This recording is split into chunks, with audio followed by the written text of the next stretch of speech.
Time for us to head to the voicemail of Truth and Reason. This one about Browns linebacker Anthony Walker. Yes, this is Dave S. from Florida. I've been a long-time Browns backer forever. My question is, why hasn't more been made of the Anthony Walker injury? I remember seeing, I haven't run it back yet, but literally he was on the ground hurt, and the Pittsburgh guy jumped on him and made the injury worse. And nobody said anything or any of that, no comments about it. I just thought it was horrible, and the guy should have been thrown out of the game for it. Thank you.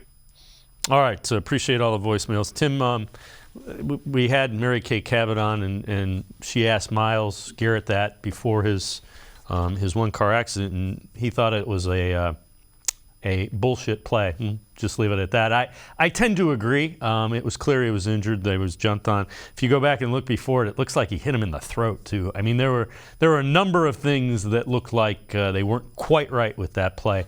And Mary Kay said the league would look into it. You wouldn't hear about any fine or anything like that until later this week. Yeah, that might probably come up, Friday, Saturday, when.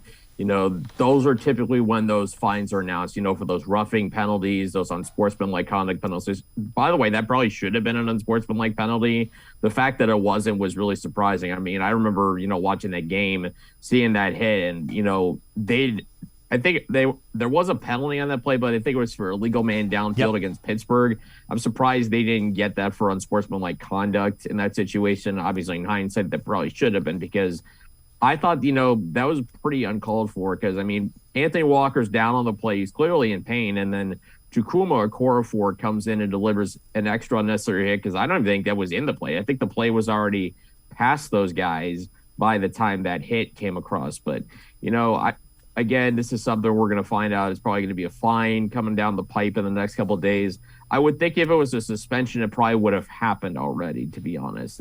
Because you look back at week 2, the fight that Mike Evans had with Marshawn Lattimore, it was a couple days after that where the NFL announced it suspended Mike Evans for a game. So I kind of get the sense, just based on timeline, that it's probably just going to be a fine in that instance. But yeah, it did not look good.